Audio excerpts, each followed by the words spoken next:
Hi hello ನಮಸ್ತೆ, ನಾನು ರಾಜು ಅಷ್ಟೇ. ನೀವು ನೋಡ್ತೀರಾ centre point Kannada YouTube channel. ನಟ ದಿಲೀಪ್ ರಾಜ್ ಹೃದಯಾಘಾತದಿಂದ ನಿಧನ. ದಿಲೀಪ್ ರಾಜ್ ಅವರ ಸಾವಿನ ಅಸಲಿ ಸತ್ಯ ಕೊನೆಗೂ ಬಹಿರಂಗ. ಏನಿದು ಅಪ್ಡೇಟ್ ಇವೆಲ್ಲವನ್ನು ನೋಡೋಣ. ಅದಕ್ಕಿಂತ ಮೊದಲು ಇಲ್ಲಿ ತನಕ ನಮ್ಮ ಚಾನಲ್ನ ಸಬ್ಸ್ಕ್ರೈಬ್ ಮಾಡಿಲ್ಲ ಅಂದರೆ ಈಗಲೇ ಸಬ್ಸ್ಕ್ರೈಬ್ ಮಾಡಿ, ಜೊತೆಗೆ ಕಾಮೆಂಟ್ಗಳ ಮುಖಾಂತರ ತಮ್ಮ ಅಭಿಪ್ರಾಯವನ್ನು ತಿಳಿಸಬಹುದು. ಎಷ್ಟು ವೀಕ್ಷಕರೇ, ಯಾರಾದರೂ ಒಬ್ಬ ವ್ಯಕ್ತಿ ಆಸ್ಪತ್ರೆಗೆ ಹೋದಾಗ ಡಾಕ್ಟರ್ ಹೇಳ್ತಾರೆ, ನೀವು ಸದೃಢವಾಗಿರಬೇಕು, ನೀವು ಕೆಲಸ ಮಾಡಬೇಕು, ನೀವು ವಾಕ್ ಮಾಡಬೇಕು, ನೀವು ಸುಮ್ಮನೆ ಕೂತಲ್ಲಿ ಕೂತ್ಕೋಬಾರ್ದು, ನಿಮ್ಮ ಜೀವವನ್ನು ನಿಮ್ಮ ದೇಹವನ್ನು ಸದೃಢವಾಗಿ ಇಟ್ಕೊಳ್ಬೇಕು. ಹಾಗಂದಾಗ ಮಾತ್ರ ಯಾವುದೇ ಕಾಯಿಲೆ ಬರಲ್ಲ. ಅದರಲ್ಲೂ ಮುಖ್ಯವಾಗಿ ಇತ್ತೀಚಿನ ದಿನಗಳಲ್ಲಿ ಹಾರ್ಟ್ ಅಟ್ಯಾಕ್ ಅನ್ನೋದು ತುಂಬ ದೊಡ್ಡ ಸಮಸ್ಯೆಯಾಗಿ ಕಾಣ್ತಾ ಇದೆ. ಅದನ್ನು ದೂರವಾಗಿಸಬೇಕಂದ್ರೆ ನೀವು ಸದೃಢವಾಗಿರಬೇಕು, ನಿಮ್ಮ ದೇಹವನ್ನು ಫಿಟ್ನೆಸ್ ಕಡೆ ಕಾಪಾಡ್ಕೊಳ್ಬೇಕು, ಜೊತೆಗೆ ವಾಕ್ ಮಾಡಬೇಕು, ಸ್ವಲ್ಪ ಕಡಿಮೆ ಪ್ರಮಾಣದಲ್ಲಿ ಆಹಾರವನ್ನು ತಿನ್ನಬೇಕು, ಎಲ್ಲವನ್ನು ಹೇಳ್ತಾರೆ.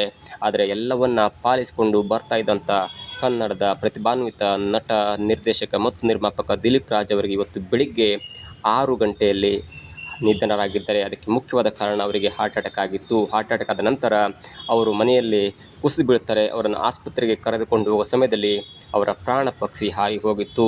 ಇಲ್ಲಿ ಒಂದು ಗಮನಿಸಲೇಬೇಕಾದಂಥ ಸಂಗತಿ ಅಂದರೆ, ಕೆಲ ದಿನಗಳ ಹಿಂದೆ ಅವರು ಗೋವಾಕ್ಕೆ ಹೋದಾಗ ಅವರಿಗೆ ಎದೆನೂ ಕೂಡ ಕಾಣಿಸಿಕೊಂಡಿತ್ತು. ಅದಾದ ನಂತರ ಬೆಂಗಳೂರಿಗೆ ಬರ್ತಾರೆ, ತಮ್ಮ ಒಂದು ಸಿನಿಮಾ ಅಥವಾ ಸೀರಿಯಲ್ ಜಗತ್ತಿನಲ್ಲಿ ತೊಡಗಿಸ್ಕೊಳ್ತಾರೆ.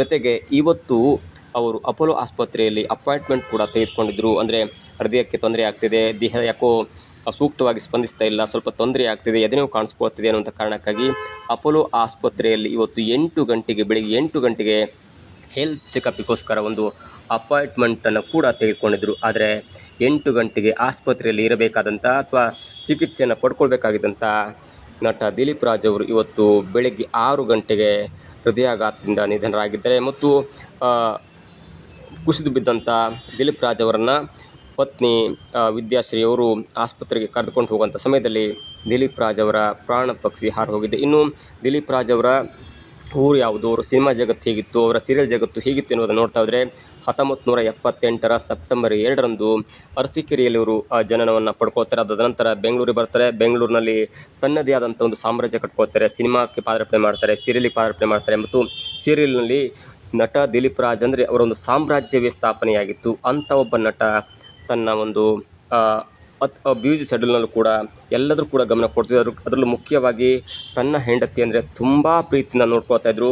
ಕಾಲೇಜು ದಿನಗಳಲ್ಲಿ ಪ್ರೀತಿ ಮಾಡಿದಂಥ ವಿದ್ಯಾಶ್ರೀಯನ್ನು ಕೊನೆಗೆ ಮದುವೆಯಾಗಿ 2 ಮಕ್ಕಳ ತಂದೆಯಾಗಿ ಸುಂದರ ಸಂಸಾರವನ್ನು ಕೂಡ ಸಾಗಿಸ್ತಾ ಇದ್ದರು. ಅದರ ಮಧ್ಯೆ ಇದೀಗ ತನ್ನ 47ನೇ ವರ್ಷದಲ್ಲಿ ಹಾರ್ಟ್ ಅಟ್ಯಾಕ್ ಆಗಿ, ಅಂದರೆ ಹೃದಯಾಘಾತವಾಗಿ ನಿಧನ ಹೊಂದಿದ್ದಾರೆ. ಅವರ ಕಾಲೇಜು ದಿನಗಳಲ್ಲಿ ಅವರಿಗೆ ಸ್ವಲ್ಪ ಸಿನಿಮಾ ಆಸಕ್ತಿ ಇತ್ತು, ಜೊತೆಗೆ ಡ್ಯಾನ್ಸ್ ಕಲಿಬೇಕೆನ್ನುವಂಥ ಒಂದು ಇಂಟ್ರೆಸ್ಟ್ ಬರುತ್ತೆ. ಅದಾದ ನಂತರ ಡ್ಯಾನ್ಸ್ ಕಲಿತಾರೆ. ಡ್ಯಾನ್ಸ್ ಕಲಿಯೋದ್ರ ಜೊತೆಗೆ ಡ್ಯಾನ್ಸ್ ಸ್ಟೆಪ್ಸನ್ನು ಹೇಳ್ಕೊಡುವಂಥ ಒಂದು ಕೊರಿಯೋಗ್ರಫಿಯನ್ನು ಕೂಡ ಕಲಿತಾರೆ. ಅದಾದ ನಂತರ ಡ್ಯಾನ್ಸ್ ಜೊತೆಗೆ ಕೊರಿಯೋಗ್ರಫಿ, ಅದಾದ ನಂತರ ಆ್ಯಕ್ಟಿಂಗ್ ಕಡೆ ಮನಸ್ಸು ಮಾಡ್ತಾರೆ. ಆ್ಯಕ್ಟಿಂಗ್ ಕಡೆ ಮನಸ್ಸು ಮಾಡಬೇಕಂದ್ರೆ ತರಬೇತಿ ಪಡ್ಕೊಳ್ಬೇಕಂತ ಉದ್ದೇಶದಿಂದ ನಟರಂಗ ಮತ್ತು ದೃಷ್ಟಿ ಎನ್ನುವಂಥ ನಟನಾ ತರಬೇತಿಯಲ್ಲಿ ತನ್ನ ನಟನೆಯ ಸ್ಕಿಲ್ಲನ್ನು ಡೆವಲಪ್ ಮಾಡ್ಕೊಳ್ತಾರೆ. ಅದಾದ ನಂತರ ಅವರ ಒಂದು ನಟನೆಯ ಜಗತ್ತು ಪ್ರಾರಂಭವಾಗುತ್ತೆ. ಜನನಿ ಎನ್ನುವಂಥ ಧಾರಾವಾಹಿಯಲ್ಲಿ ಪಾತ್ರ ಮಾಡ್ತಾರೆ, ಅದು ತುಂಬ ಜನಪ್ರಿಯವಾಗುತ್ತೆ. ಅರ್ಧ ಸತ್ಯದಲ್ಲಿ ಪಾತ್ರ ಮಾಡ್ತಾರೆ, ಅದು ತುಂಬ ಜನಪ್ರಿಯವಾಗುತ್ತೆ.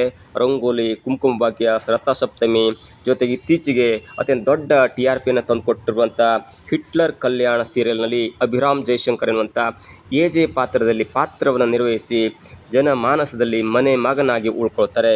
ಇನ್ನು ಅವರ ಸಿನಿಮಾ ಜಗತ್ತು ಹೇಗಿತ್ತು ಎನ್ನುವುದನ್ನು ನೋಡ್ತಾ ಹೋದರೆ 2005ರಲ್ಲಿ ಬಾಯ್ ಫ್ರೆಂಡ್ ಎನ್ನುವಂಥ ಸಿನಿಮಾದ ಮುಖಾಂತರ ಸಿನಿಮಾ ಲೋಕಕ್ಕೆ, ಅಂದರೆ ದೊಡ್ಡ ಪರದೆಗೆ ಪಾದಾರ್ಪಣೆ ಮಾಡ್ತಾರೆ. ಆದರೆ ಅವರಿಗೆ ಹೆಸರು ತಂದುಕೊಟ್ಟದ್ದು, ಖ್ಯಾತಿ ತಂದುಕೊಟ್ಟದ್ದು, ಹಣ ಎಲ್ಲವೂ ತಂದುಕೊಟ್ಟದ್ದು ಅವರ ಮಿಲನ ಸಿನಿಮಾದ ಹೇಮಂತ್ ಎನ್ನುವಂಥ ಪಾತ್ರದಲ್ಲಿ ಪುನೀತ್ ರಾಜ್ಕುಮಾರ್ ಅವರ ಜೊತೆ ಆ್ಯಕ್ಟ್ ಮಾಡ್ತಾರೆ. ಅದು ತುಂಬ ಹಿಟ್ಟಾಗುತ್ತೆ, ವರ್ಷಾನುಗಟ್ಟಲೆ ಸಿನಿಮಾ ಓಡುತ್ತೆ. ಜೊತೆಗೆ ಹೇಮಂತ್ ಎನ್ನುವಂಥ ಪಾತ್ರ ಮಾಡಿದಂಥ ದಿಲೀಪ್ ರಾಜ್ ಅವರ ಹೆಸರು ಅತ್ಯಂತ ಜನಪ್ರಿಯವಾಗುತ್ತೆ. ಜೊತೆಗೆ ಥಿಯೇಟರ್ನಲ್ಲಿರುವಂಥ ಲವ್ ಮಾಕ್ಟೇಲ್ 3ಯಲ್ಲಿ ಒಂದು ಗಂಭೀರ ಪಾತ್ರವಾದಂಥ ವಕೀಲನ ಪಾತ್ರದಲ್ಲಿ ಪಾತ್ರ ಮಾಡಿ ಜನಮನ್ನಣೆಯನ್ನು ಕೂಡ ಗಳಿಸಿದರು. ಇನ್ನು ಅವರ ಕುಟುಂಬದ ಬಗ್ಗೆ ಮಾತನಾಡ್ತಾ ಹೋದರೆ ಅಥವಾ ಅವರ ಫ್ಯಾಮಿಲಿ ಬಗ್ಗೆ ಮಾತನಾಡ್ತಾ ಹೋದರೆ, ಅವರಿಗೆ ಶ್ರೀವಿದ್ಯಾ ಅನ್ನುವಂಥ ಪತ್ನಿ ಇದ್ದಾಳೆ, 2 ಹೆಣ್ಣು ಮಕ್ಕಳಿದ್ದಾರೆ.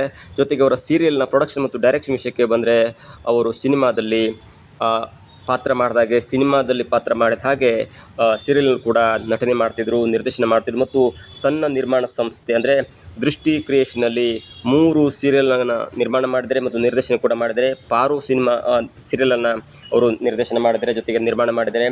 ವಿದ್ಯಾ ವಿನಾಯಕ್ ಎನ್ನುವಂಥ ಧಾರಾವಾಹಿಯನ್ನು ನಿರ್ಮಾಣ ಮಾಡಿದರೆ. ಜೊತೆಗೆ ಹಿಟ್ಲರ್ ಕಲ್ಯಾಣ ಎನ್ನುವಂಥ ಜನಪ್ರಿಯ ಧಾರಾವಾಹಿಯನ್ನು ನಿರ್ಮಾಣ ಮಾಡ್ತಾರೆ, ನಿರ್ದೇಶನ ಮಾಡ್ತಾರೆ ಮತ್ತು ಲೀಡ್ ರೋಲ್ನಲ್ಲಿ ಅಂದರೆ ಅಭಿ ಎ.ಜೆ ಪಾತ್ರದಲ್ಲಿ ಪಾತ್ರವನ್ನು ಮಾಡಿ ಅತ್ಯಂತ ಜನಪ್ರಿಯರಾಗ್ತಾರೆ.